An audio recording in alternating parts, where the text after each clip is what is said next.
basin. I was on that organization that we took it to court and we won. So my track record speaks for itself. The water stays here in the basin. It will not go to Campbell Ranch because they're outside of our basin, so they can take us to court all they want.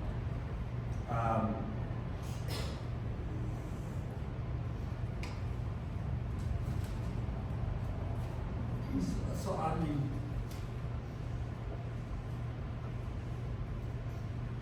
as I say, my track record speaks for itself. Commissioner Brennan had brought up a good point about being wholesaling water to the community here. That was my initiative originally when it brought it up to the town, and that's why we're still working on it today. I'm working on dealing with companies, owners of water rights to make sure that we can accomplish and purchase these. And I'm working through the state, federal government for the funding for this type of program. This is not an and, if, or wish. It is going to happen. I've already gotten commitments. I don't have anything in writing, but I have it committed verbally that we will be able to get funding from those departments because our legislators, both state and federal, understand that Edgewood is going to grow, and they believe that it should be grown in a proper way. Thank you very much. This time we'll start with Mr. Chavez. We have question number 4. That question is, what infrastructure improvements are you planning during the upcoming term, and what resources will you need to achieve these improvements? I think that's the million-dollar question, as they say. It's extremely important here in our area. The future of Edgewood depends on us being able to have and develop our infrastructure. Most of you, I mentioned it earlier, there's a form back there, and it speaks to roads. This is a pretty broad question, so I'm going to focus on roads. The roads are very important, and the cost of those roads and maintaining the ones that we currently have is extremely important. That's why, as a commission, it should be focused upon maintaining what we currently have and putting together a process of developing the new roads along the way. I know that residents, that's their number one thing. That's what you hear from everyone. What's going on with the roads? And this is really helpful. This gives you guys an idea of if we don't maintain our roads, the exorbitant amount of costs that go up per mile in maintaining that type of road structure. From chip seal to mill inlay and reconstruction on new roads. You go from chip seal, it's $37,000 per mile. Now these numbers are from 2020. These numbers could be a lot higher. I'm not really quite sure. I'm not a road manager. But as of that time, in the mill and inlay roads, $350,000 per mile. But if you let that road go away, you're looking at almost $1 million per mile, $758,000. So if we don't maintain what we have, we're going to run into a lot of problems in regards to the cost to the town and to the cost of the taxpayers' money. Because we got to remember, this money's coming from people's pockets out here. So it's important for us to stay focused and get the job done when it comes to that. Thank you very much.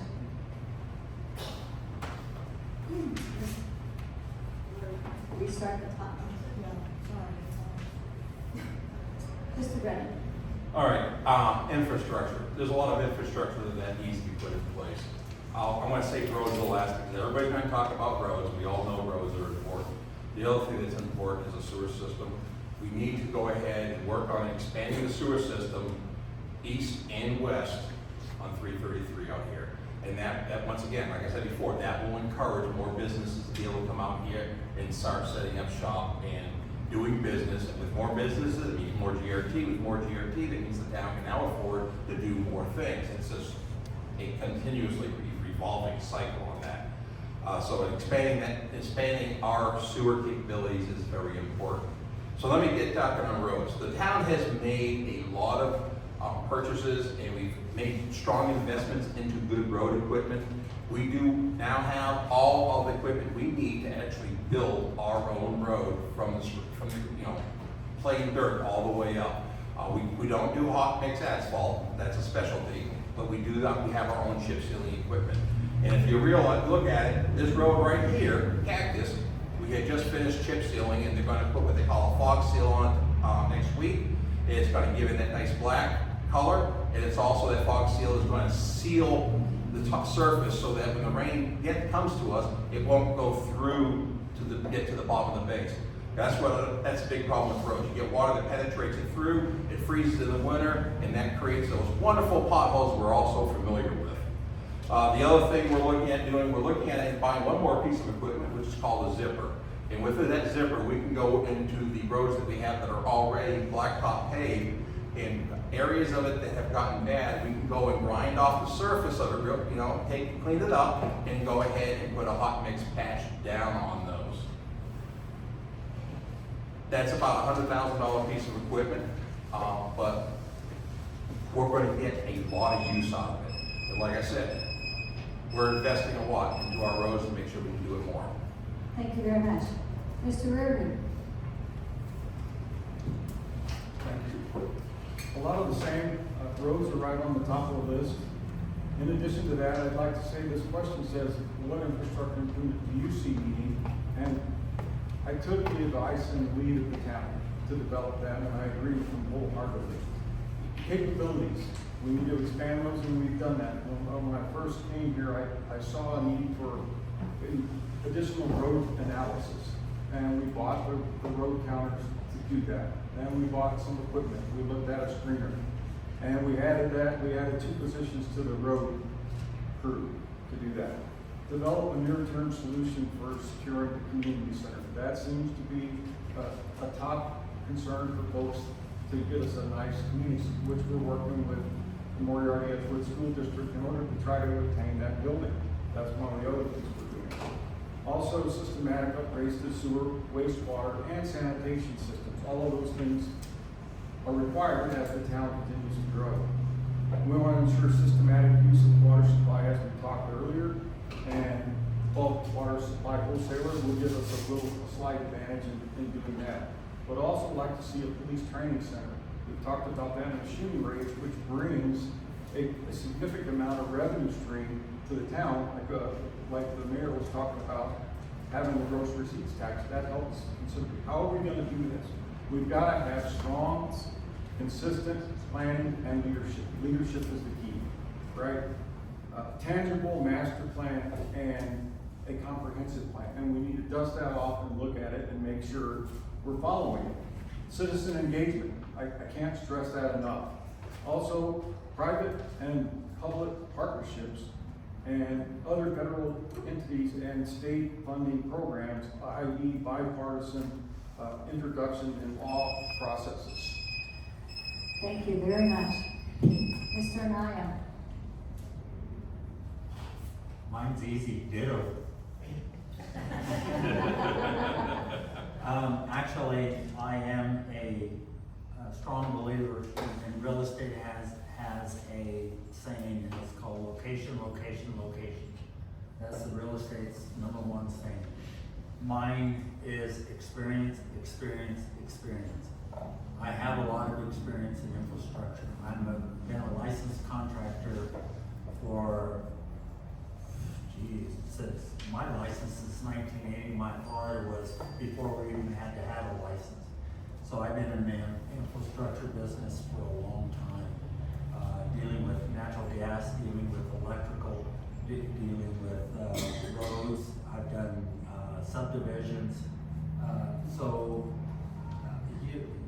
Experience is what matters when it comes time for trying to determine how the town itself needs it in place. I've dealt with the state, federal sides of it. I've dealt with them both on funding to getting funds before I was even on the commission. We had committees that would go down and talk to people in Santa Fe and even our federal senators and representatives. So again, it's all about experience, and I could go on and on and on and explain what I've done, but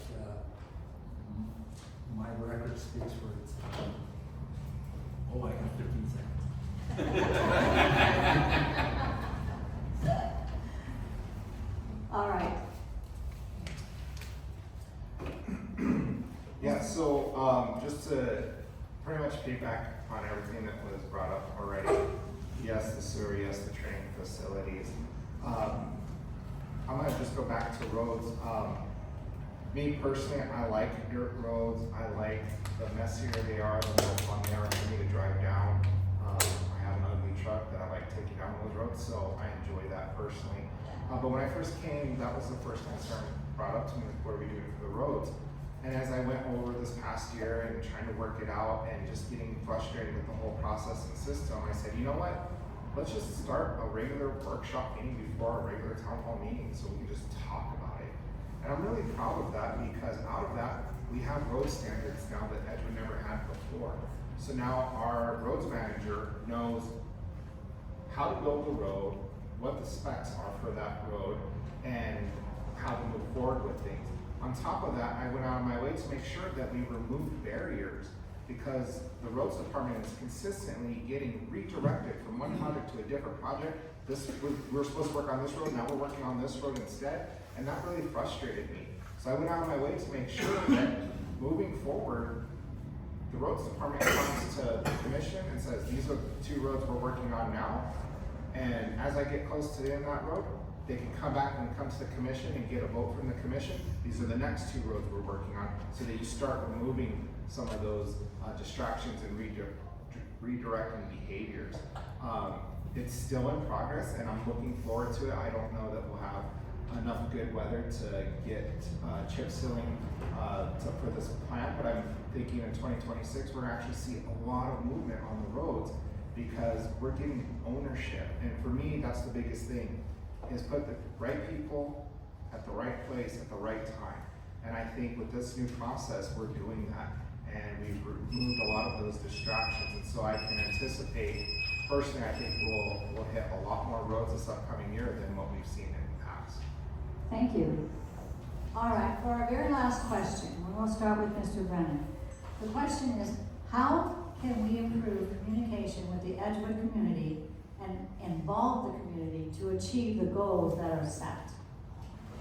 Well, one of the first steps we've made already for this is we've made great improvements to our website. There is actually now a section of the website to where you can go on, if you have questions you want to put to the commission or put to a department, you can go ahead and put in there. For trouble calls that you have any issue, you can go in there. That's great. Our community liaison has also started working more on community involvement programs. I don't know if you've seen the wayfinding that's been going on, and every time we have a community event, they're trying to put a booth in there for the wayfinding. So the thing is to get out there and be involved with the community when we have these events and talk to people, and that's what I like to do. I try to go to every single town event we have, so I can talk to as many people as I can when I'm out there. And people will come up to me and they says, aren't you one of the commissioners? I says, yeah, okay, I've got something I want to talk to you. We'll sit there and we'll talk 15, 20 minutes. There was one time we were sitting there, gentleman and I, we talked for almost an hour about different things. We had talked about roads, we talked about loose running dogs, and a whole bunch of other things. The other thing we can do to help boost the communication is get the word out there better. That's the one thing the commission has had a hard time doing, is getting the word out to everybody. I don't know exactly what the perfect fix is going to be, but we are continually looking at it and working on ways to get out there more. Whether it be radio advertisements, our quarterly newsletters, or our monthly newsletter, and like I said, every time we do a community event, we try to go ahead and make sure that there is some sort of public officials there to engage with the public. Like I said, I like to be there a lot of times. Another thing that we've talked about is, and this was brought up at one of the previous things, is town halls. I think town halls are great. Do it monthly or quarterly, but they are great in advertising, so people know to come. That's the other problem. People don't want to come. So, yeah. Thank you. All right, Mr. Reardon. Okay, thank you. I was hoping you were gonna call me next. I don't like to repeat what the other folks said, but they all have good points, right? And all of us are striving for the same thing. But I generally don't like to read things. I like it to come from the heart, but I want to read these so you know where we were at and where they came from, 7 items. First one, unlock town hall. I've heard that, I don't know how many times, over and over and over again. Secondly, enable YouTube and Zoom platforms for public comments.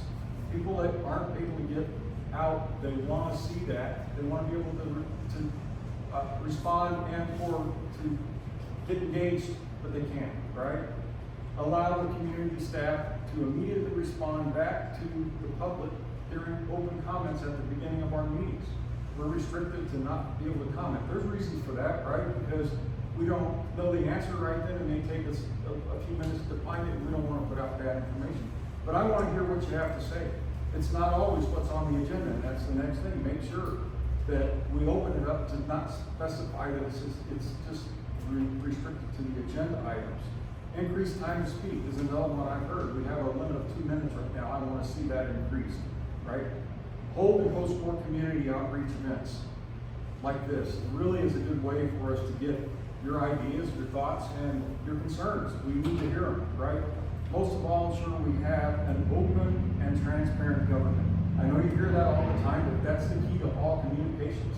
You gotta tell us, we gotta tell you what we're doing and why we're doing it. There's gotta be a reason for it. Provide comprehensive town hall updates. Answer the questions before they're asked, right?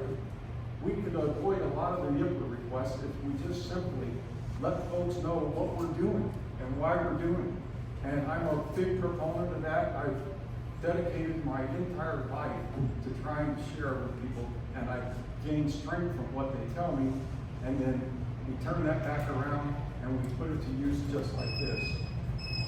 Thank you very much. Mr. Anaya. You know that this time clock is the payback. Thank you. First thing on the agenda, advance time for speaking. Second thing on the agenda is ditto. I enjoy working with you. You as well. He's hit everything on the nail on the head on the nail. Good hammer. I really can't say much more than what he has said or add much more to that because he's right. He's absolutely right. And it's nice to have people that coming from especially his background as to his background and knowledge, and again, I go back to experience. That's what this is about, experience, getting the right people into this. And I'm glad that I have a lot of experience, and I have it in the commercial side. So I just, everybody has good ideas. It's just a matter of how do we find a way to put it together. And I think that communication is the world's biggest problem. There's this thing called R&D. I don't believe in that. We're nonpartisan. We need to find a way to work together and better. Because we don't work for us. We work for you. You guys are our boss. And if you don't like what we've done, fire us. I think that, again, my experience, I should be able to, and I ask humbly for your vote because of the experience that I do bring to this board. Thank you very much. Yeah, so I definitely agree with you, Mr. Rarigan, on your list. That's pretty much my list in a nutshell. I agree in regards to like the town hall and the security and being locked down.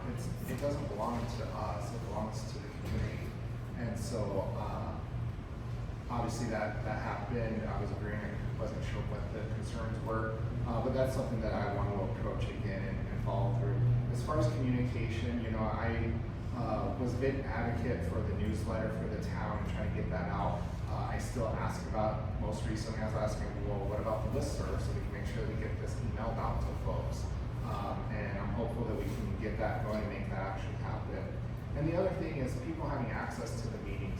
I know there's a lot of folks that are homebound and can't make it out.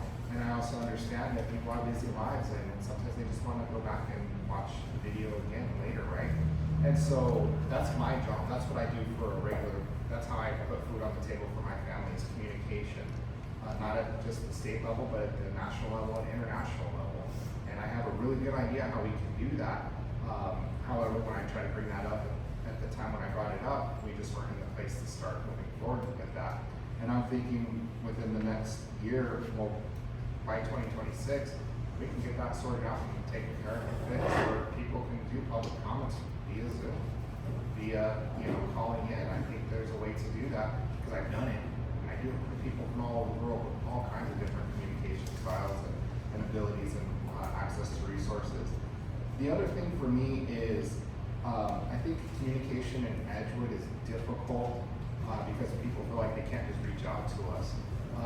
For me, nobody speaks for me, I speak for myself. Anything that's put out has to come from me, and that's what I believe, because whatever I say is what I mean. And so my biggest thing is when people call, they're more than welcome to call me, shoot me an email, and I think I'm very well known for taking phone calls, answering emails, and getting back to folks. Thank you. Mr. Chavez? Man, that's a tough one to follow. How do you follow that? Those are great answers, guys. I think one of the most important, and I'm trying to remember not to repeat what you said, because they were all such good answers. I think to improve communication starts with trust. You've got to trust those that you elect. You got to be able to put people in an office and hold us accountable for that position. We have an opportunity. We go on 4-year cycles. We have 4 years to prove ourselves. If we don't prove ourselves in 4 years, then you should fire us. That's how life works, and anybody that owns a business knows that you don't have to wait 4 years. You got to do it when you got to do it to make things run efficiently and get things done. I'm kind of that kind of guy. I believe in holding people accountable. I believe that our community deserves these department heads who are in charge of all of these different departments, from roads to P&Z, etc. If they're not performing their job, it's our duty as a community to help them improve in working and getting their job done. However, if they're not getting it done, then we need to make decisions and head a different direction. That's just unfortunately life. And I think that that would serve our town extremely well to find the right people in these positions to be more successful, to make our town more successful, and the rest of us as the beneficiaries of that will continue. If we have that pattern of thinking, and as our town grows, we continue to head in that direction, we'll fill the commission, we'll fill the town manager spot, and everybody else down below the line will follow that same leadership structure and get things done for Edgewood Price. Thank you very much. Mr. Brennan? Oh, you have Yeah, I was the first one. Okay. Embarrassing moment. All right, so we can now open it up to any questions that you might have for the commissioners. Does anybody have one? Because if not, I have a few. All right, I'll start. You start off. Okay, so every single one of you stated the importance of keeping families here. But none of you spoke about any kind of youth programs or development of how to do that for our youth. Most families, if they want any kind of meaningful youth activity, have to go all the way into Albuquerque. And that's a long drive, and that's a lot of pressure for families who are working. Some of them may have to work in Albuquerque, drive back here, go back, and then come back. So what type of plans for a community youth center or community programs do you see that the town can work with, as some of you said, work with other private or other entities to get something like that here? And we'll start with Mr. Brennan.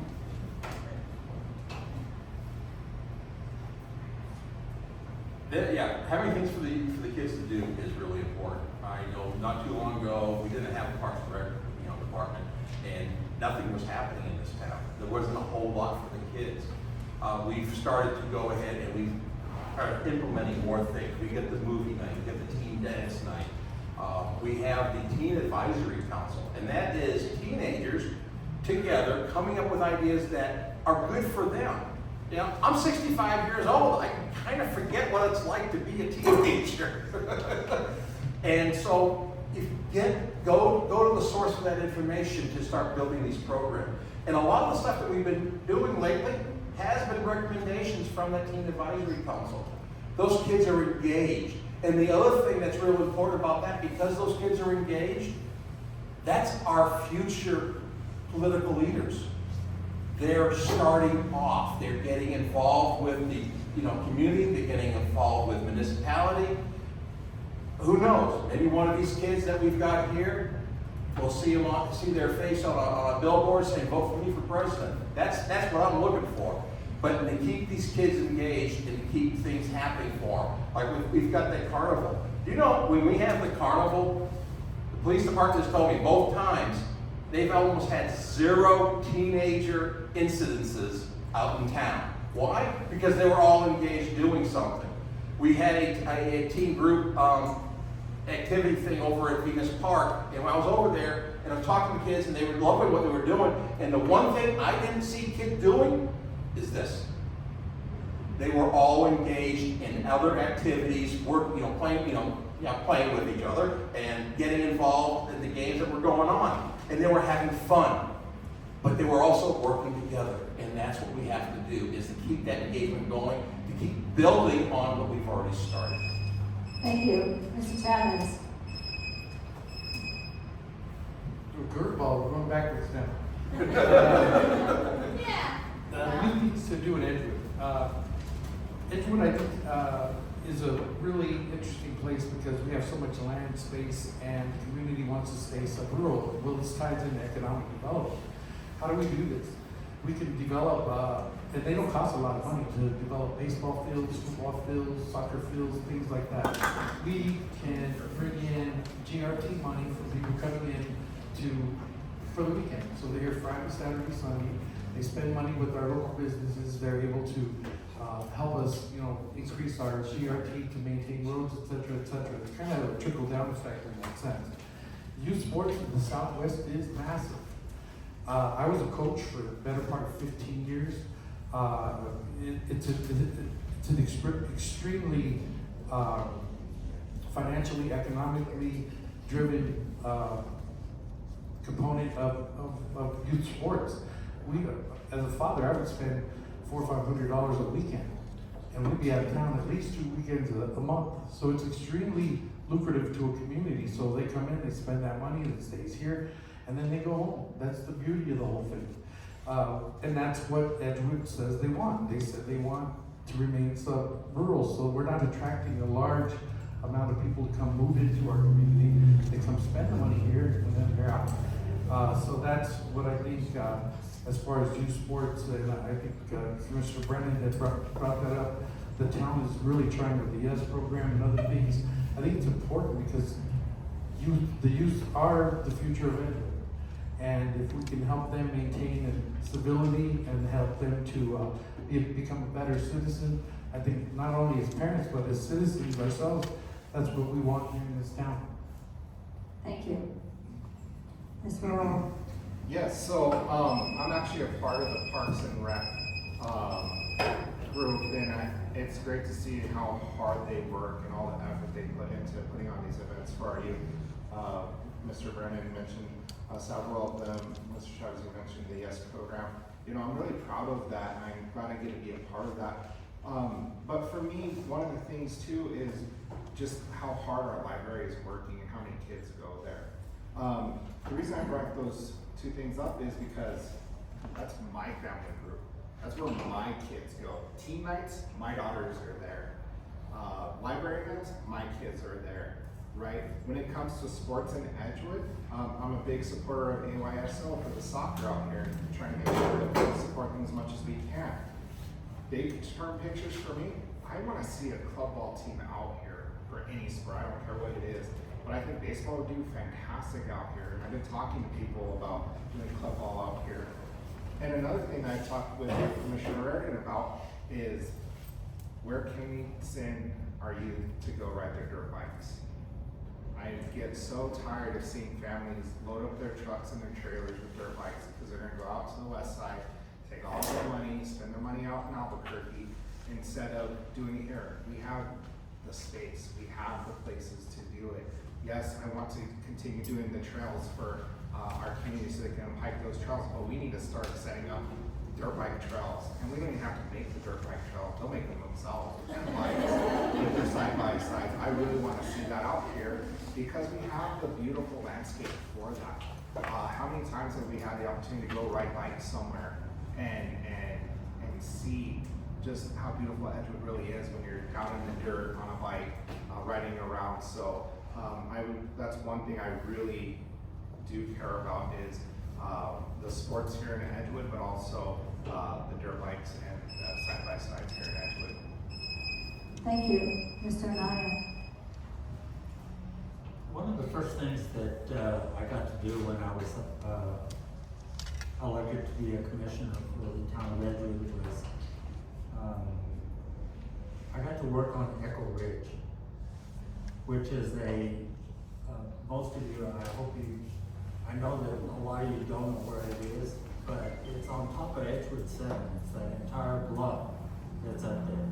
And I worked tirelessly to make sure that we get that for the town of Edgewood. And we're almost there. We've done all the improvements, and it's just a matter of dealing now with the final paperwork to have it turned over to the town.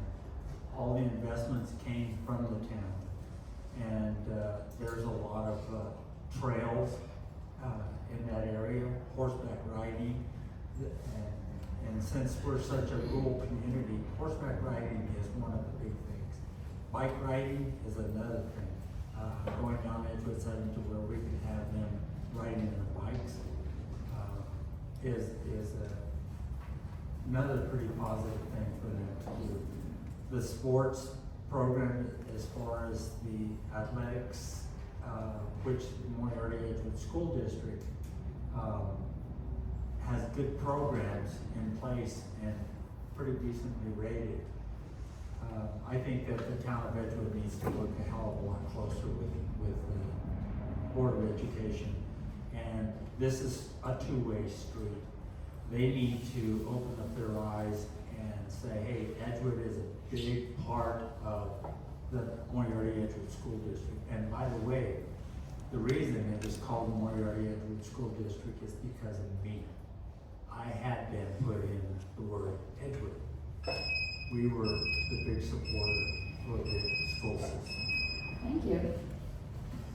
Mr. Reardon. Most folks said already, our primary mechanism to reach the youth would be through the Parks and Rec. And one of the other things I think we could do, similar to what Kirtland Air Force Base has done over the years, is take your kid to work today with you. Not to mention you could have shadowing programs with local businesses where I sent technicians to Ridge Ford to allow them to walk around with the technicians and learn the trades business, go with the plumbers, do different things to that nature. We could do things like 5K runs or hikes. Anything, when we have the mountain, we have the terrain, we have everything here, we could do that. We could pattern things after the 4-H, sponsor some sort of a deal like we did, was it Summerfest, where we had the animals out there from one of our other commissioners brought animals, which was really good for the youth. We have church programs here that's already going on that I would love to expand on, meaning that they've got the youth rodeo is out there too, which is really a lot of fun. We could expand on all of those things and get way more engaged, and I don't think it would cost a lot of money to do that, right? It's just really spending time with your kids. I think that's, at the end of the day, what everybody needs to do, and we can help that along. What else did we do for the kids? Like the Halloween things, the hay rides and stuff that are coming up that we do every year in our subdivision. We try to do that locally, and we have kids coming in there I think one year we had well over 100 and some kids, 6 or 7 trailers, and drives around, and then afterwards, there's little parties.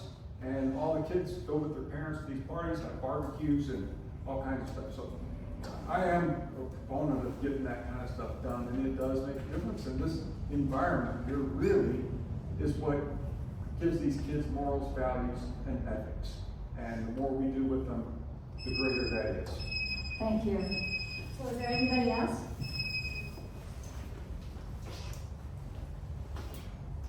Thank you. So I have some context and then 2 questions for you. In the past, the community and many of us fought very hard to keep Edgewood Elementary School open. It was successful the first time, and then I was outvoted the second time. The community, rightfully so, was extremely upset, and the school district promised that Edgewood Elementary could be a community space for the community. The town designated it as a historical landmark, as one of the very few historical buildings that we have left in Edgewood. And I know litigation is occurring right now on that, but it is something that we desperately need. We definitely need that, and it is so valuable. Taxpayers have already paid for that building. I would guess it to be, if somebody had to rebuild it, it's 600, 700 a square foot, is what I'm hearing from clients. And then I see Commissioner Anaya is saying it's even higher, which probably is. So what is that? Roughly 30 million. So you don't just knock down a $30 million asset, right? So my question to you is, first off, will you stand strong for that taxpayer asset and come to the table with the district? And then secondly, do you support the $20 million bond that is on the ballot right now for the school district, asking the taxpayers for $20 million more? And with that context, just so you know, I think in the last bonds, when we calculated it out, other than security and things that all of the buildings received, Edgewood got, kind of some paint and gravel and some very minimal things out here on the west side of the district. So to the generous taxpayers, I think they need to come to the table and work with us. So those are my 2 questions. Will you support standing strong for pursuing that building? And also, do you support the $20 million that they're asking us for? All right, we'll start with Mr. Reardon this time. Excellent questions. I'm a big proponent of repurposing anything. That building that you're talking about doesn't belong to Moriarty Edgewood. It belongs to the people. We pay for it. Our tax dollars went to that building. For it to sit idle like this, it really bothers me. It disturbs me that we're not able to use it. It'll cost about $1 million to fix that building the way we want it and set it up with everything we need. Maybe a little bit more. But that building right now is worth about $14 million. And they want about $1 million to tear it down. So does it make any sense to anyone for us to spend $1 million to tear it down or $1 million to fix it, where we can use it and it can be a staple of everything that we have in this town to use right away for a community center? It's there. Do I support spending $20 million more for the schools? No, I don't.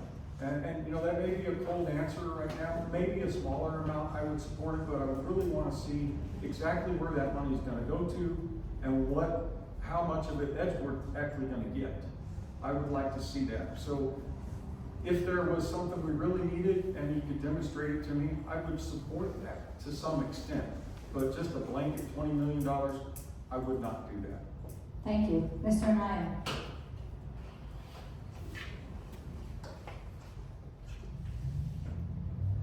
I didn't find out about the bond until the other night when Audrey told me about that. And she knows that I have fought many times, many battles over bond issues with the Board of Education, both when I was on it and when I was even off. The school building that is currently in question, when I was on the board, we had talked about that being designated to the town of Edgeworth. It was already a done deal. Unfortunately, when I myself and the superintendent left the school system, they changed. The superintendent that came in and the board that changed said no. That building is going to be knocked down. And the reason they wanted to knock it down was because it was insufficient for education. The education department, which is called PED in Santa Fe, says, no, you guys are not going to knock the building down. And this came all the way from the directors. And I was sitting in those meetings.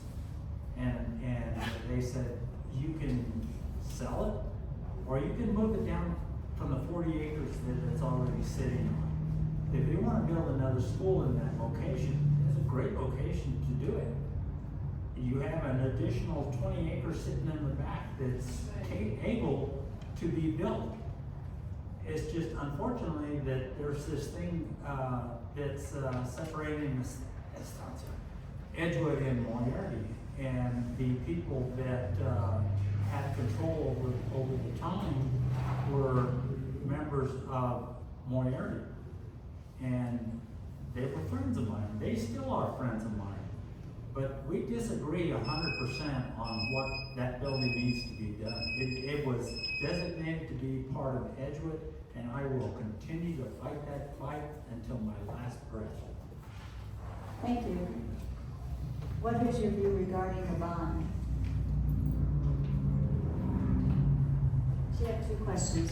Oh, I'm sorry, I took most of the important one. Bonds, I don't support them right now. Thank I you. really don't. Thank you. Mr. Morello? Yeah, just to answer that, so as far as the $20 million bond, so I pulled up my early ballot and read it, and so I'm looking into it currently. But I agree with Commissioner Raridan. Generally, I don't have a blanket support for bonds in general. So I can't give a super clear answer at this point, because I'm still looking at it, and I just found it. So I need to go double check it and look into it, because I always do that. In regards to Edgewood Elementary School, I know all the commissioners plenty of times talk about, you know, every time we walk into a room, it's like, oh, I stood detention over there. That's where I had my first kiss with my girlfriend in grade school. And probably right there. You know, I have a deep connection to Edgewood Elementary School. That's where I went to school. I caused a lot of mess over there myself as a younger, when I was a child, right? For me, what I really want to do is I want to have open lines of communication, and I've been working really hard to make those lines of communication happen so that we can start negotiating and start trying to get onto a better path, because I do want that school as part of Edgewood. I do want to see it be used, and I think there's an opportunity with a fresh voice and a familiar face with the school board and the current superintendent to have an honest and open conversation, and to do it so that it is beneficial to the town of Edgewood. So, like I said, I went to that school. I have a lot of memories in that school, and I don't want to just see it torn down, obviously. But I think the best thing actually is to have those open lines of communication. And I'm a big fan of facilitation. That's a big part of what I do for my work, as well as facilitating conversations between parties. So I feel like I would be a good voice for that to make sure that it's beneficial to Edgewood. Thank you. Mr. Chavez? I happen to agree with Commissioner Murillo, Commissioner and I think one of the most important jobs for us as commissioners is to be fiscally responsible. And I also would not support it at this particular point in time. I've read the bond, and I don't agree with it. I would fight for the school itself. It's a really tough, I've paid attention over time about this issue. I'm not a current commissioner, so my voice is out there, but I don't know how to respond other than the fact that it's currently in litigation, correct? Yes. Yeah. So my question would be to the commissioners that are sitting on the board, and I'd be happy to defer the rest of my time. Where does this stand? When was the last time you guys were in court? And where are we at with this? Does anybody on the commission currently know? Or can speak about it? It's kind of hard to talk about General. this. If it's under litigation? Look, there is talks that we're going to get with the school board. Okay, yeah. Yeah, because anytime things are in litigation, you have to be careful what you talk about because it's just a process. And, but we are trying to get a conversation with the school board, and we said, listen, we're all adults, let's get the lawyers out of this and let's go ahead and talk, board to board and try to get something to do. So we had something set up once, and for some reason they came and said, no, we don't want to do this. But I think right now they are moving towards it. So, fingers crossed, prayers. The other thing also is everybody here, if this is something you're supporting, go to a school board meeting and let your voices hear. I've been to a lot of the school board meetings. I think they know exactly what I'm going to say, but they need to see new faces. Thank you. Can you answer the second question regarding All the, Well, I'll go ahead and I'll do a full thing on both questions. As far as that school building, yes, we need to be able to retain it. That building has strong bones. To be able to get in there and start using it, about $1 million. To really do a proper renovation so it can really be useful, it'd be closer to $3 million. But still, that's a far cry from $20 to $30 million of building a whole new building. We've been looking at it, so definitely we need to get that. That building has a lot of potential for a lot of different things. We've even had community colleges say that they would like to do classes in there. So I fully support getting that. And that's been my track record up to this point. For the school board bond, I am against that. One of the things is they have yet to show me that they can properly spend the money they get. The other thing here is everybody realize all those wind turbines are out there. There is a certain amount of money from those wind turbines that are going to the school districts, but they have to be used in the county where the wind turbines at. That's Torrance County. That means none of that money can be used in Santa Fe County. But this $20 million bond that they want to pass, guess where about 75% of that $20 million is coming from? Right here. We're paying for it, and we're not getting anything. I go to East Mountain Cowboy Church. We do our services over here at the middle school. There was no running water, and there's no heat. All right. The school board needs to step up and do the right thing. But asking for an open blank check for $20 million, I can't support that. thank you. So there was someone else who had a question? I gotta stand up just for a minute. Hi everyone. I've been taking notes on my phone, so I'm not just being rude looking at my phone while I'm talking to you. But Modern a huge, technology. yes, exactly. That goes to my question. A huge gap that I'm seeing in terms of community involvement is a lack of a formal structured survey that members of our community complete on an annual or biannual basis. And I know I've heard you all say that individually you're collecting community feedback, you're hearing issues that are important to us, but I think that you're missing a major opportunity to put out something that's very easy for all of us to complete. This could be online, it could be a survey that's formal, structured. We put it online and every member of the community could go to the town website and you could ask what are the gaps that we currently see as members of the community. You could ask what are your most important priorities, and I think that would be a really easy way that you could get input from the large swath of the community. Further, I think that a master communication strategy could help you guys put in place priorities, activities, and tasks to be completed on like a quarterly basis. You can share that with the community so that they know what you guys are going to do as they occur, rather than kind of like, oh, we're having this event, let's post it and let's think about putting flyers. Like this strategy would help you guys get things planned for ahead of time so that you could really spread the word in a tactful way. So my question, long story long, is when was the last time a formal community survey was completed? And how are you all as commissioners working together to prioritize the gaps and improvements that the community identifies? We'll start with you, Mr. Bennett. So the last survey we did was the wayfinding survey, and that was online, and you can go ahead and answer it.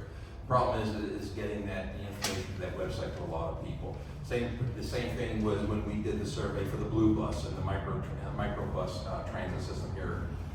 There was this online survey to do. We had some good participation. I think we got like 100 people responded to it. But it's sad when you're living in a pocket town that's almost 6,500 people.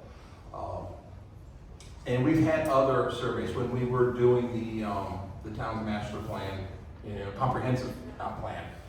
Surveys were out of that, and we even had it on the radio to go ahead and get people to get in there. And we did have a fairly good response. I think that was closer to 300 people. But once again, population 65, needs to be better. I was talking to our community liaison. We'll think about idea is getting an email registration set up to where people can go ahead and register their email. And when we have things like this, it would just be an automatic email going out to to them when things are going.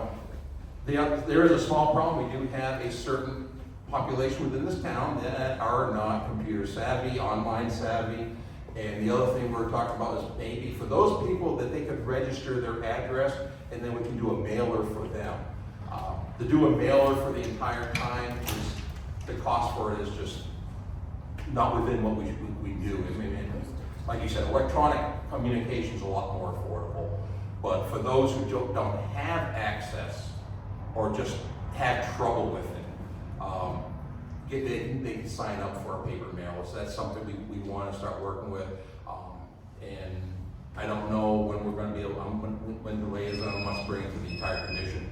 But working on it to put something together, we want to make sure we have something that's good, that's usable before we bring it to the full commission. Does any other commissioners have anything else to add to that? I can. Yeah, so that's something that I deal with on a frequent basis. My regular job is surveying residents here in New Mexico, and just getting people to do a survey is a nightmare. And so for me, really what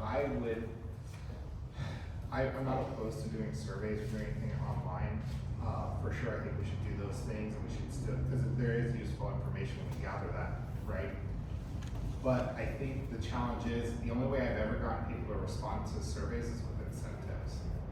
And once you start offering incentives, then you start getting hit with plenty of hackers or folks from India giving their feedback to collect those incentives. So it truly is a nightmare trying to do those kinds of things.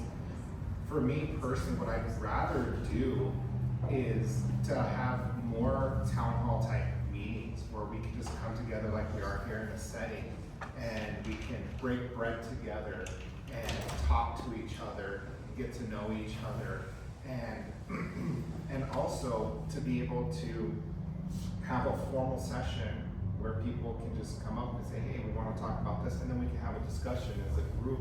I think we've gotten pretty good about holding workshop meetings, and I think that's a great example of how it could look like and how it could work. And the other thing is to encourage our neighbors to come out and talk.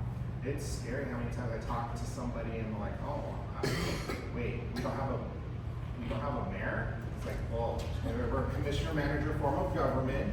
That's how it is, right? So people are, they're busy, they're doing their lives. And so trying to get them at the table is the challenge. But I think the more community type events that we're doing, right? Like the carnival that was mentioned, and these different activities that we have, where we're bringing people, we need to be intentional, and I don't think we're on timer, but being able to take advantages of those opportunities.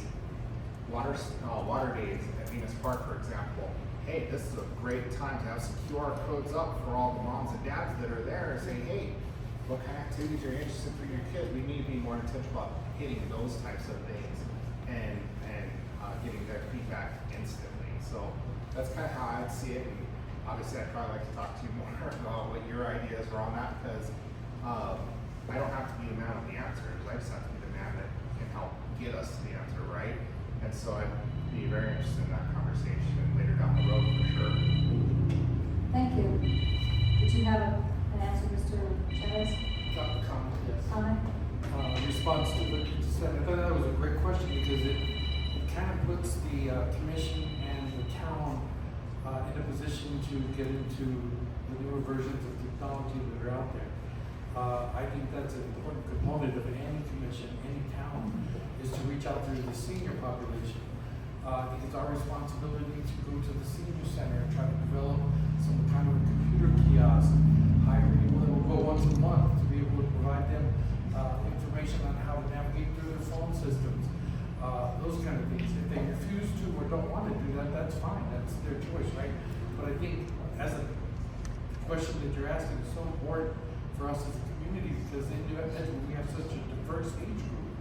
We have over 30% of our population is 50 and above. So I think we talk a lot of times in terms of youth and that kind of stuff, which is the future, which is exactly right. But we also got to remember we've got an important population out here that is laying the groundwork and the foundation for the very land we sit on. And that's our seniors. And we need to treat them with respect and dignity. So I thought that was a great question. Does anybody else have it? Mr. Reardon? Wow, that was my daughter. If you all didn't get that. Well, what a wonderful suggestion and a thought-provoking question. Way back in my day, they called that a suggestion box. But I think I'd like to nominate you for office. Hard pass. And she definitely got her mother's smarts. That's obvious. I really enjoy doing things like this, and I paid attention to this. I had a comments box, suggestion box, critique box in every organization that I had. And I took that seriously because people really didn't draw any punches about telling me what was wrong and what we needed to improve on. So it is an extremely useful tool, and if we get the pulse of everyone out there, then we can improve. Again, it goes right back to community and communications. So thank you for that question. I appreciate that very much. Thank you. So is there, yes? I don't know if this is, my name is Nancy, and I've been a volunteer at the Edgewood Library for 4 years. I don't know how many people have been there lately. It's a fantastic library. I've been there 4 years. It's getting better and better. But I have a complaint I want to say, and I don't know who can help with it, but just yesterday, 2 ladies came in, a mother, probably in her 80s, and her daughter, got cards. And it happens all the time. We can't leave this library. It's fantastic. But my one complaint, and I don't know who can fix it, and I'm a little tired, but after 4 years of seeing the roof, they will not repair the roof. And I'm tired. It's not funny. I take it personally because those poor librarians have to come and put tarps and move all the books, and it's ridiculous that they cannot fix a roof. I'm sorry. $20 million from us. It just still, can you tell I'm passionate? Because this is a beautiful library, and those librarians work so hard, and the volunteers. I love that place. We can't even have a roof that won't leak. Mr. and I seem to have an answer.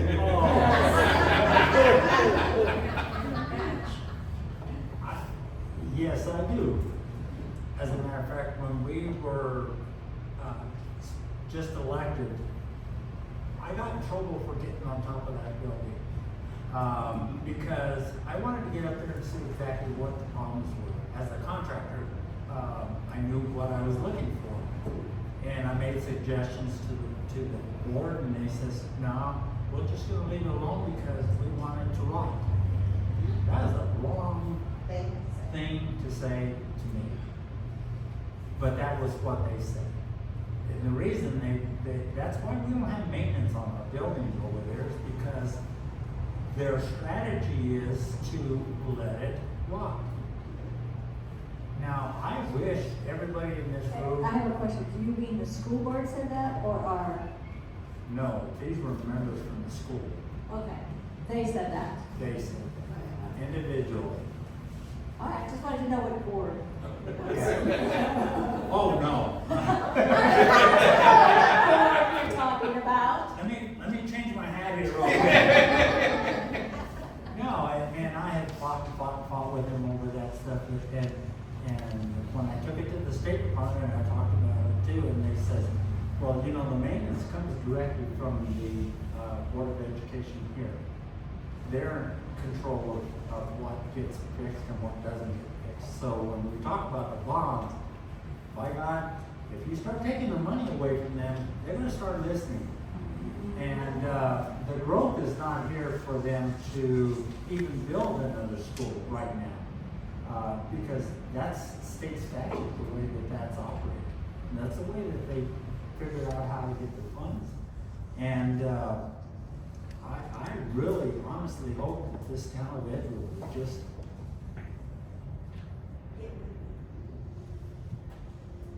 Go ahead. how many of you, yeah, be nice. Be nice. How many of you all can count to 3? You know that's what it takes to change? 3. And right now, our district only has 2. But yet we are the largest. As far as Moyari versus, and I hate to use this word, versus Edgewood.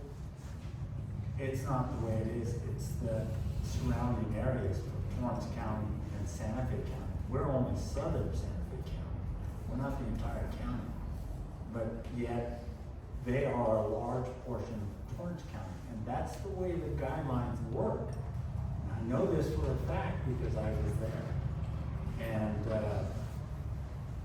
you people can make a difference. You really can. Maybe we'll be able to change some of the things when the next census comes out because of the growth that we have here. Now listen to this and real close. We're 65 plus in our town of Edgewood. They're 20, or excuse me, 2,000. But Torrance County is a lot bigger because of the mass, and sometimes I think that we count the cows over there too. Okay, thank you. So I'm speaking from experience again. Thank you. All right, any other questions? First of all, thank you for being here, so we can hear what you have to say. My name is Linda Wheeler. I'm proud to be part of Edgewood, and I guess I'm considered a Yoda because I'm 86 years old. I want to get shot by a jealous woman getting on an Air Force jet when I'm 100. Talk to everybody, children, adults, middle people, people that work in Albuquerque, or people that work in Moyari, or yes, we do have to chisel the water out of our faucets. That's part of being here, and the growth that comes with knowledge is great. If we're going to be arguing about petty stuff, or what somebody wears, or what they're not doing, or they're working here or there, this has got to stop. Talk to the little kids, ask them what they do. Sit on the edge of the bed of a little child and start there and communicate with them. I have kids in my 60s that still call me from California to share their problems. Not ask for anything, which is great. And yes, I am trying to win the lottery so I can get them Edgewood situations done. The blue bus was a great idea, still is, but we gotta communicate that. It's talking to one another. And please keep this forum set up, not closed off because she looks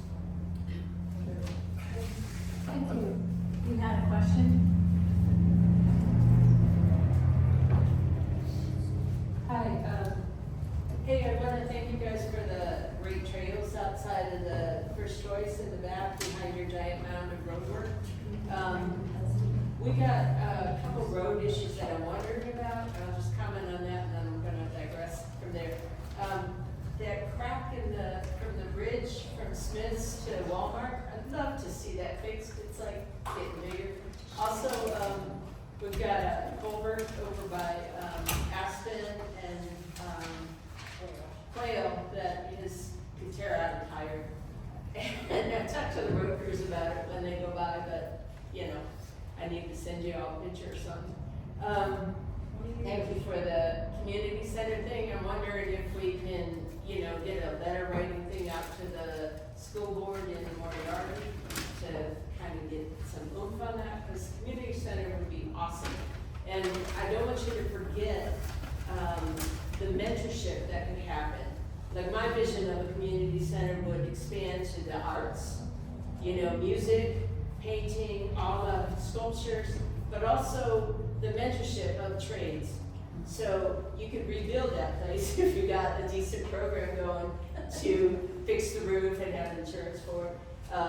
But also teaching kids, the mentorship of electric, your contractor, subcontracting, plumbing. Yeah, because so they can fix their families' houses as well. But every school board and every school situation has the M&O to repair these places, and we could set up, trades like that. But if you set it up for the kids to learn a trade or have apprenticeship with any kind of, any kind of trades, that would be something that you could set up classes for within that community center. And then we'd have arts, music, dance, trades, cooking, the whole bit. So if there was a motion on that, that would be amazing. Anyway, I'm digressing on it, but don't forget the expansion beyond. And that was sports. Aspen and Quail? Yeah, Aspen and Quail. It's been going on for years. Thank you. And just as a note, where she's talking about the mentorships, my hometown back in Iowa, they only have like 2,300 people in there, and their school does something like that, and every year they actually build a house. And then they sell the house and give it back to the school to do more. So it isn't impossible that we couldn't do something like that out here ourselves. There was one lady over here who had a question.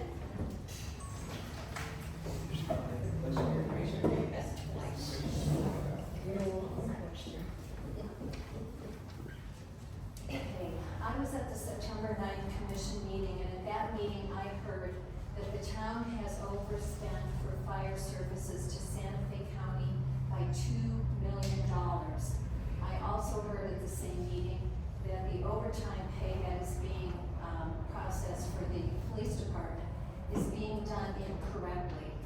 In addition, at the last commission meeting, it was reported that the town's fiscal year 2023 audit was just now being sent up to the state auditor for review, and we are late with fiscal year 24 audit, and 25 should be done right now at this time.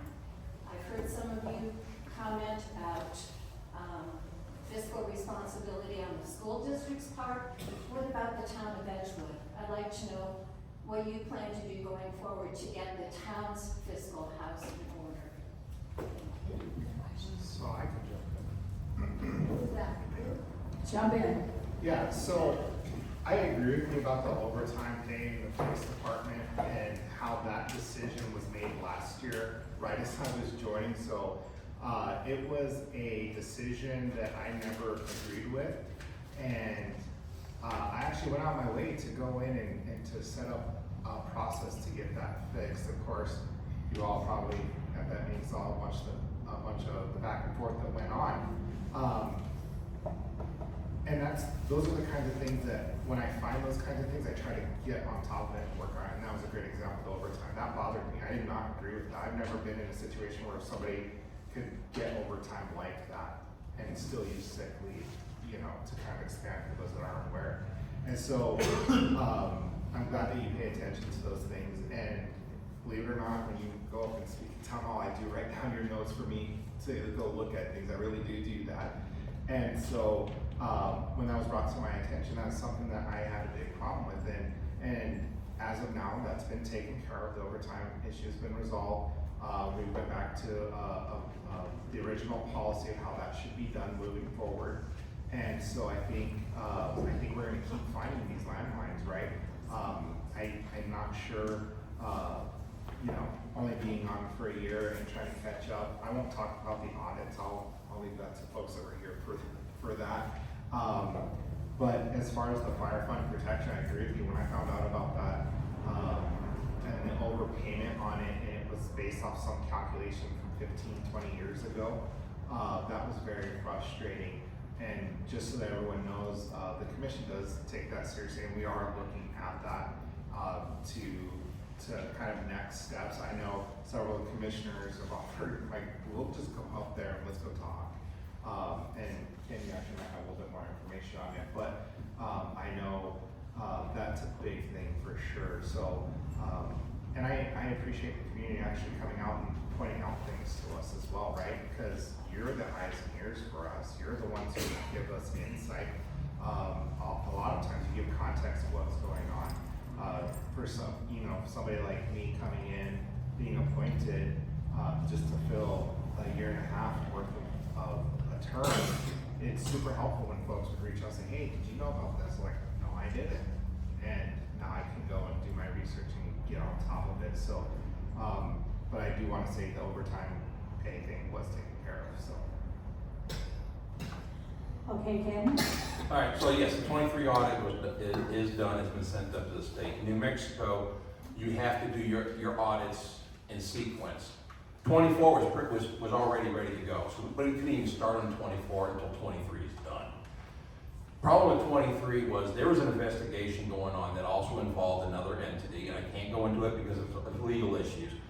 But those documents that were needed to do the audit could not be made available because of that external investigation that was going on. Once they got done with their investigation, the audit team, cranked it up and started working on that audit. We got it done.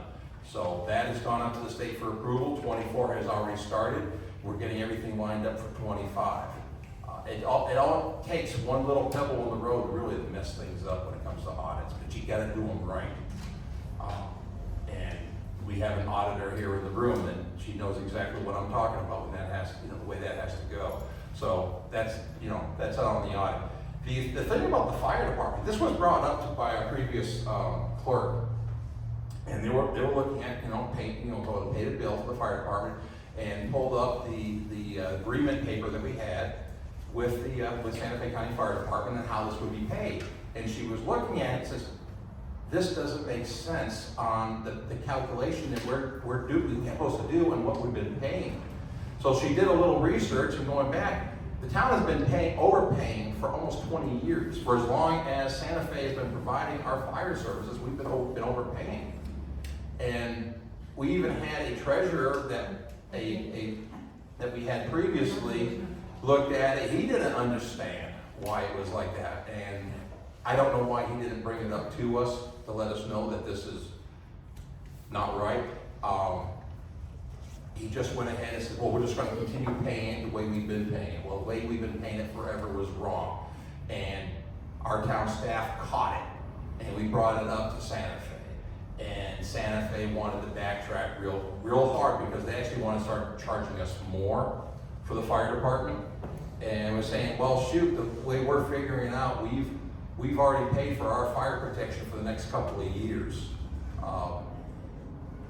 And that's another conversation that we're going to have. We're supposed to be having a mediation with Santa Fe County to go ahead and resolve that with the Santa Fe County manager. And we're going to go ahead and get this fixed. But like I said, I looked at the numbers they were showing me. I looked at the document and what we had. And yeah, the way it's been calculated before, they were doing it wrong. Because it's a percent, what we pay is a percentage of the GRT, and it's 1/4% of the total GRT for the town is what the fee is supposed to be for us for the fire department. And we've been paying like 15%. I may have 15%, it's a high number, I may have that wrong, but it's, yeah, it's ridiculous. We're gonna get that fixed. But it was a town staff member that caught the error, brought it to the town manager, and they started working on it. There's no other administration. Yeah, nobody's figured it out, and nobody can understand why. I looked at the numbers and it says, okay, that's easy math, you know, that's 4th grade math right there. Mike, you have a response to that? Well, I'm sure this is on all your minds too. If it's been going on for 20 years, why didn't we catch it before now? You know, that really bothers me because if our audit was working properly, it should have surfaced at some point, right? And I'm happy that we did catch it when we did. This was before my time, but we need to be paying attention. We need to be auditing ourselves first before relying on anyone else to do it. We need to go circle back and check our own work. It's that simple, especially when we're handling public money, taxpayer dollars. It's our sworn obligation to do that. I think we can do a better job. And that's what we're striving to do. I'm happy that we caught it when we did, but we need to do better. One of the things we need to do is draft policy that states that we're gonna review our work. We can't wait until the commission sees it 3 days before a meeting, and then it's too late, it's already out there, right? It's already out there on the agenda items, and if it's listed wrong, we're gonna have to retract it, and then we're gonna have to reschedule the meeting in order to get it fixed. So I really wanna put a mechanism in place where we look at everything with a fine tooth comb, and we catch our own errors before somebody has to tell us we're doing it wrong. In this case, we did catch our error, just a little too late, but thankfully, we're on the right track now to get it fixed. And I was the one that said, I have a problem going to Santa Fe and standing on top of somebody's desk. That's what I'm good at. I mean, that's where I shine. And I grew up with a few feathers here and there to get that kind of stuff done, but I'm willing to do that, and you're right. Mayor, we shouldn't have to pay anymore for a few years in order to recoup our lost funds. And that money could be going towards what roads, right? Roads. Yeah. That's where it needs to be. Thank you. So, Mr. Chavez, did you have a comment? I have no. And that exactly, I'm glad that question was raised. That's why I'm running. It's important for people to understand that consistency in education and any kind of government is key. And we have to get to a point in our community after 25 or 26 years that there's consistency. And you can hear from the great questions people are asking, there's been a history of inconsistent behavior in our government. So we need to really work hard on getting that up to par. It goes into with the message of this meeting, the future of our town.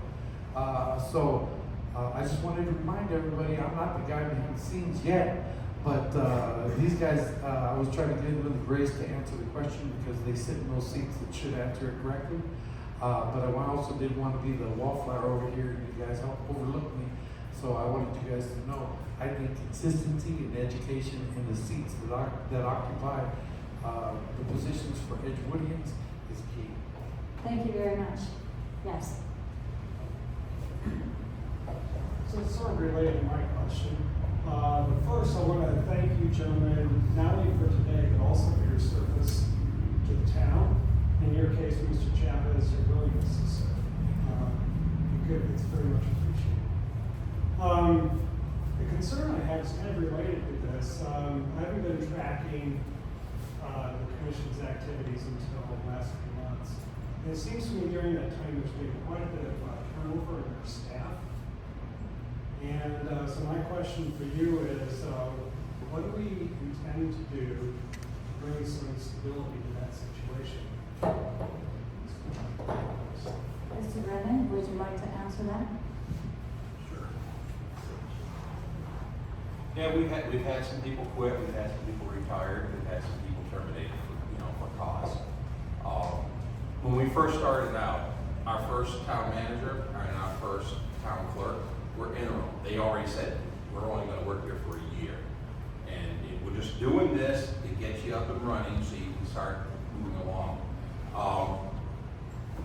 we went ahead and we got a clerk to replace that clerk.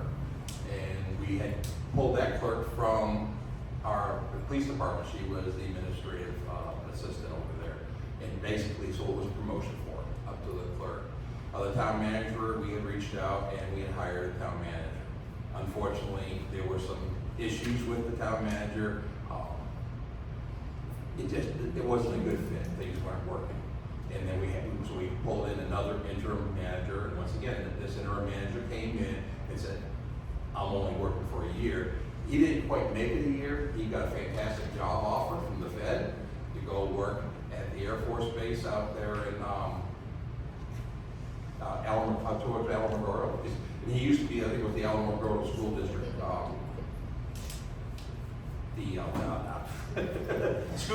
School superintendent. So, but what he had already been doing is our town clerk at the time, he had been training her on this responsibilities of the town manager because she was also his backup when he was away on vacation and like that. So since he had already started, we then went ahead, the town clerk then became the town manager. And then once again, internal promotion, but still considered turnover. So we got a new clerk to fill in for there. Well, that clerk, when we hired her, she went ahead and told us that I am expecting a baby. That's fine. Unfortunately, after the baby was born, she was having her own issues, and she said, I can't do this anymore, and resigned.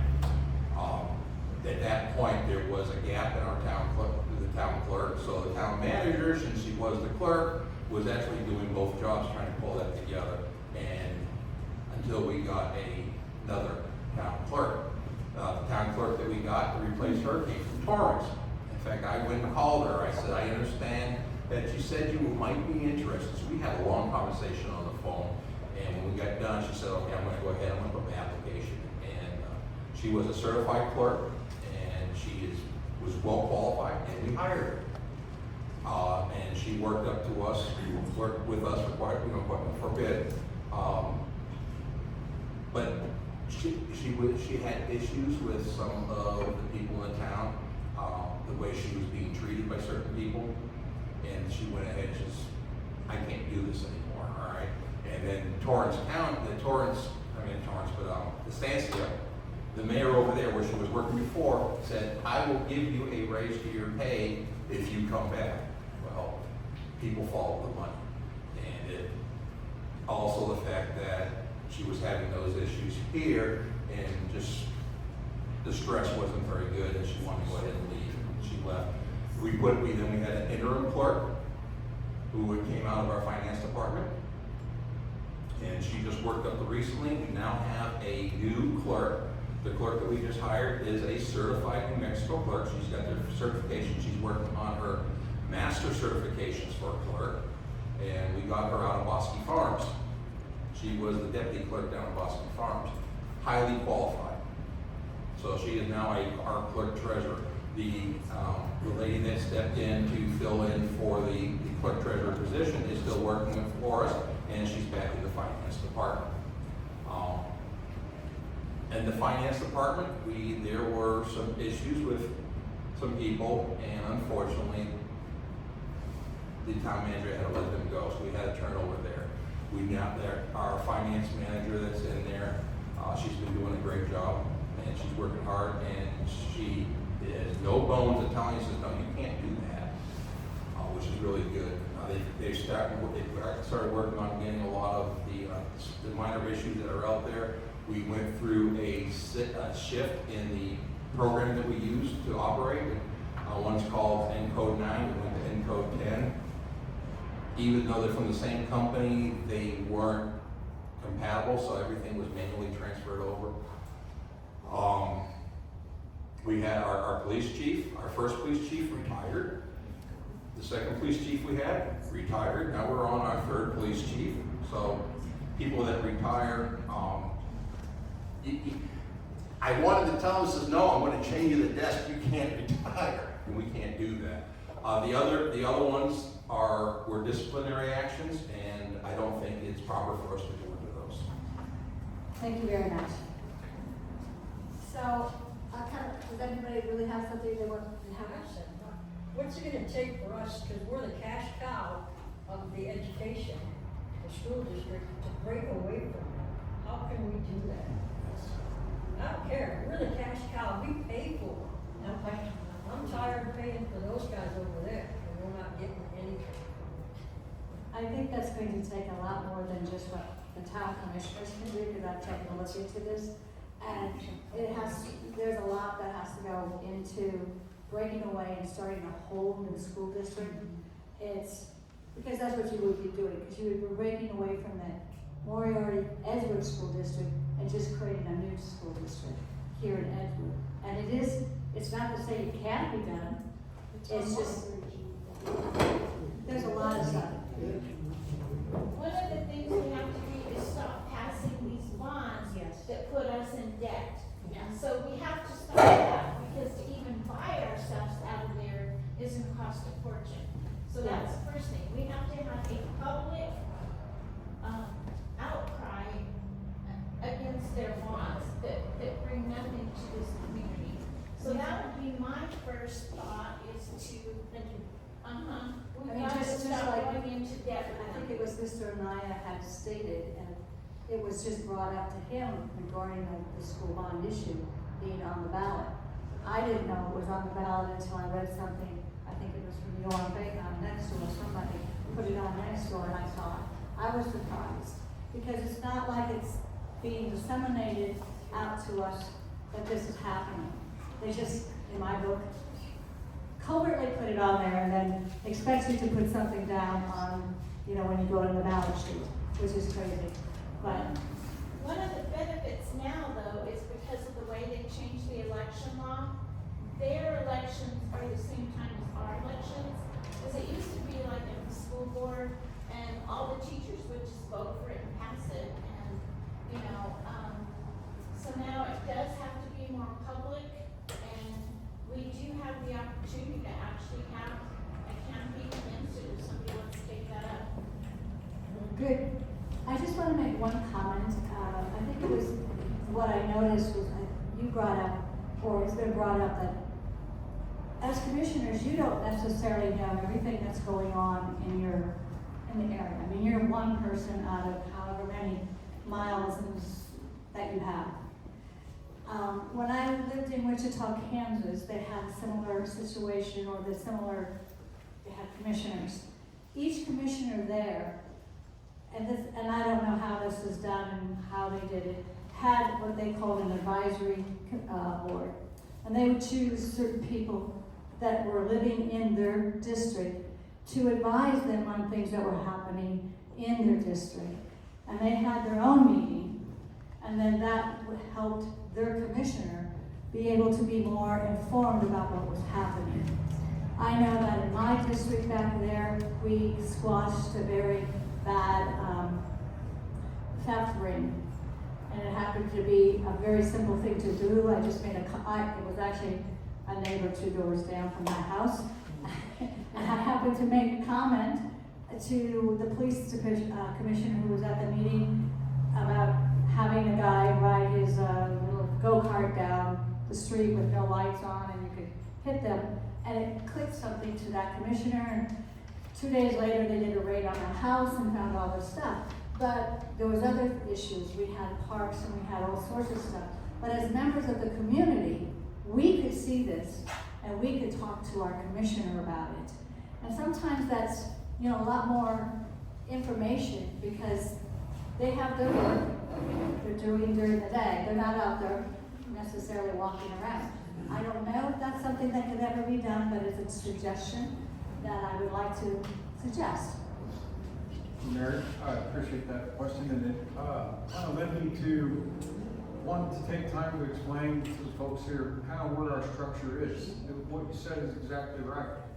We are not out there every day. We don't see all of this, and our structure is set up in a fashion that it does allow for some things to slip through the cracks. And in all honesty, how that happens is, if you look at our org chart, there's direct lines of supervision, and then there's dotted lines of supervision that For example, our town manager doesn't have authority over other appointed folks. That comes directly back to the commission.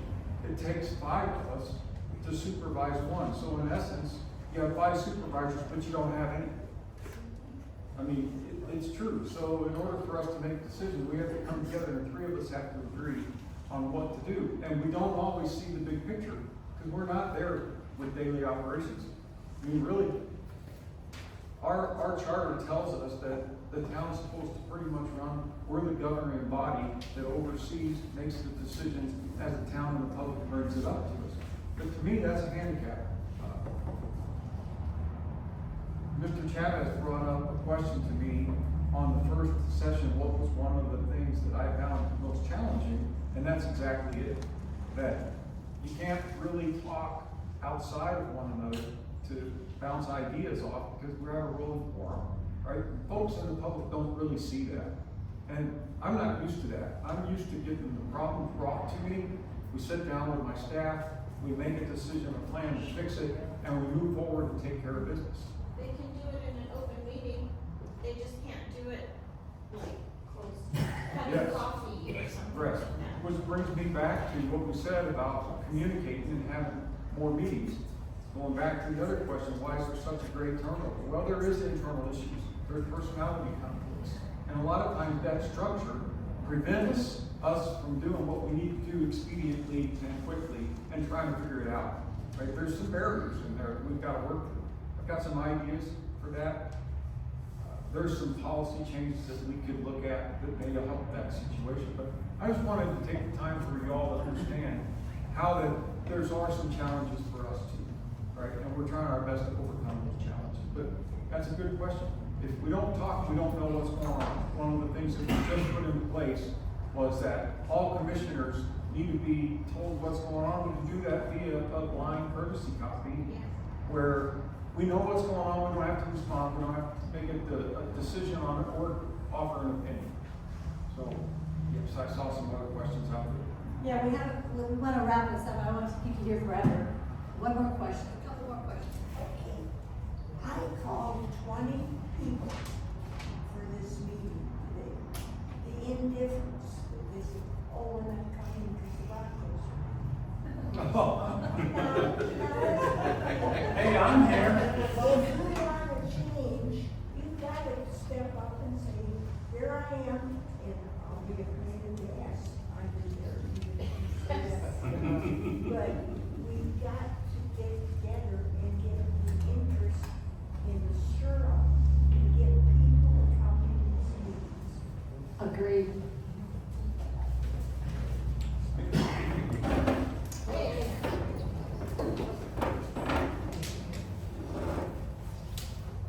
Four of you sitting behind the table are my people.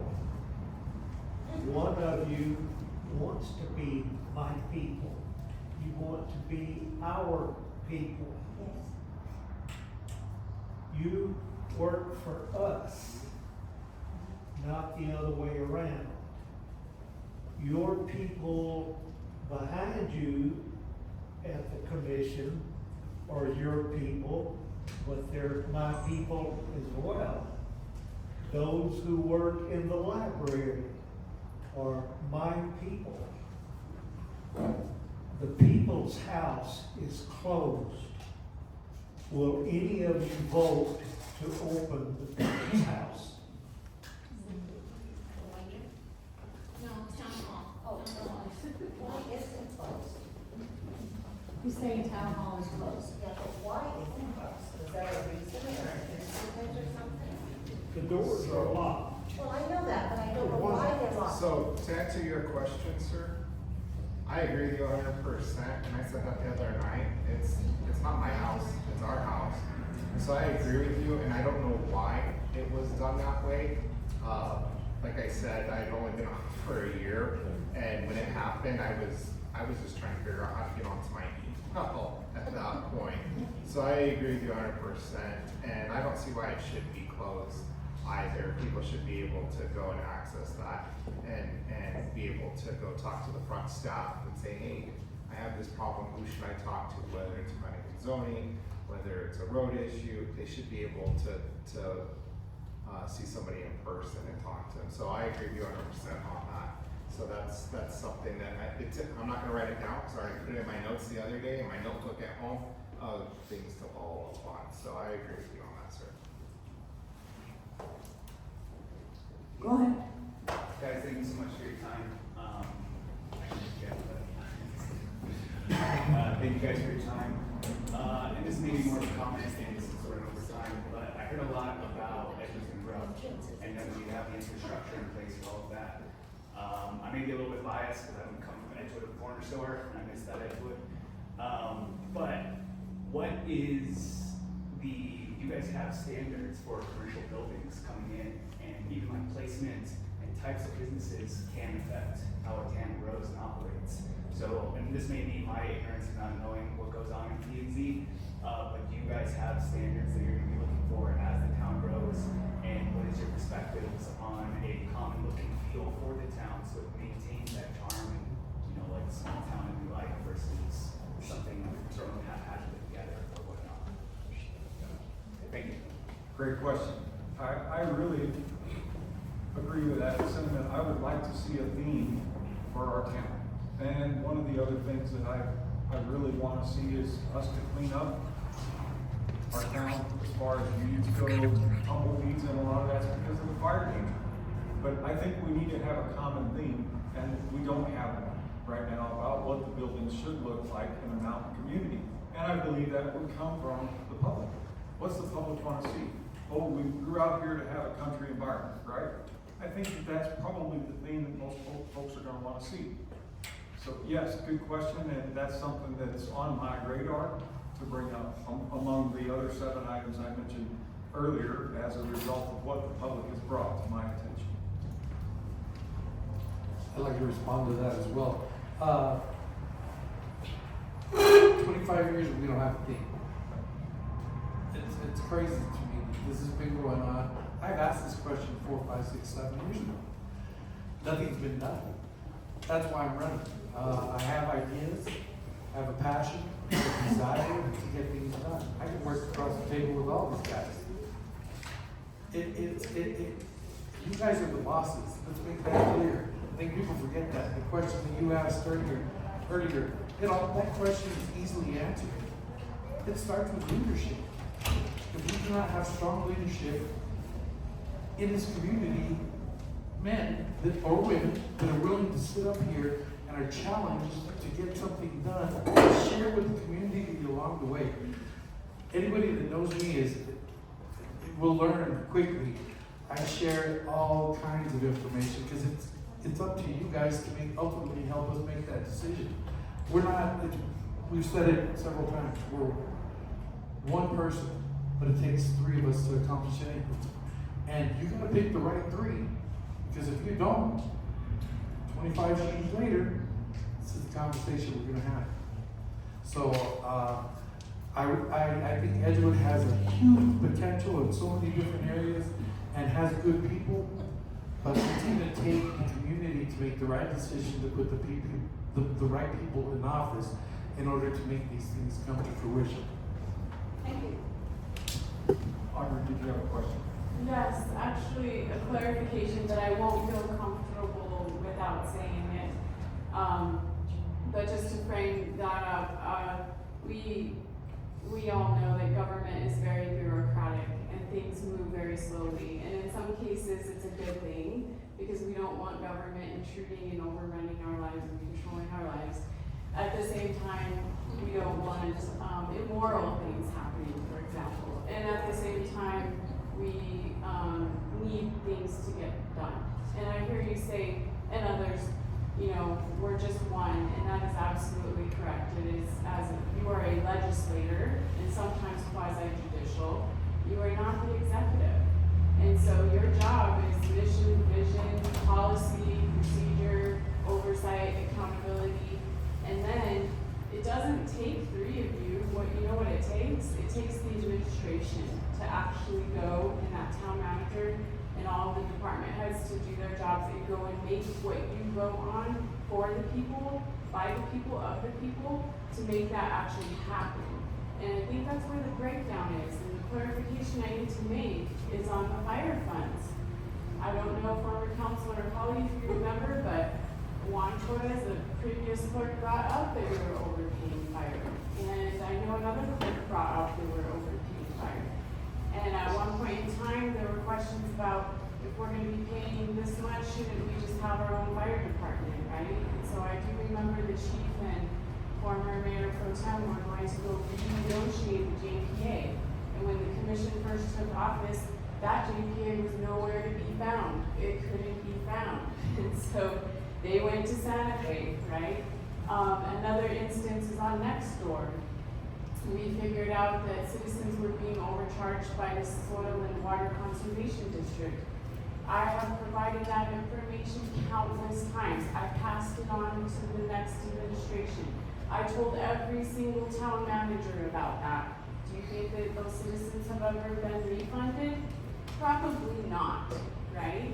And so what it takes is, you know, an individual board member can't just go as an executive person and go and make something happen.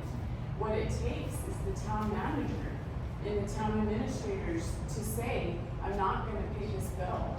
I'm not gonna pay this. Or I am going to pursue these meetings until we get our citizens the refunds. And so back in that time, I don't think anybody knew the exact amount or anything. I don't remember that, you know, amount being told to us by Juan or the other people in finance. But I think there was knowledge and there were definitely questions, and the former chief and Mayor Pro Tem were saying, this has got to be renegotiated. And so that was something that was on their to-do list to do. But then again, you have turnover, you have elections, you have resignations, you have new clerks, new managers, you know. And so, like you said, a lot of things sometimes fall through the cracks. And so I think it's really important to have a workflow system where all of that is tracked so that nothing gets lost.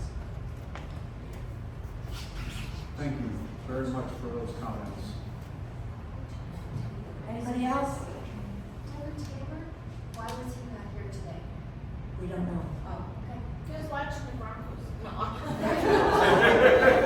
That's priority, isn't it? Just to comment, I like how you guys are thinking about the book of the land here. I don't want Edgewood to turn into like everywhere America. I mean, the Denny's is dead here. And you know, as you're building different stuff, like keep conscious of, you know, not having everywhere America. Also, yeah, I had another thought, but I'll let it go. Thank you for tearing down all the crappy houses. We appreciate that. We don't appreciate the mice and the cats that are coming out of the nasty houses. I've heard. Well, I would like to thank our commissioners for Yeah, this thank you. thoughtful, really thoughtful.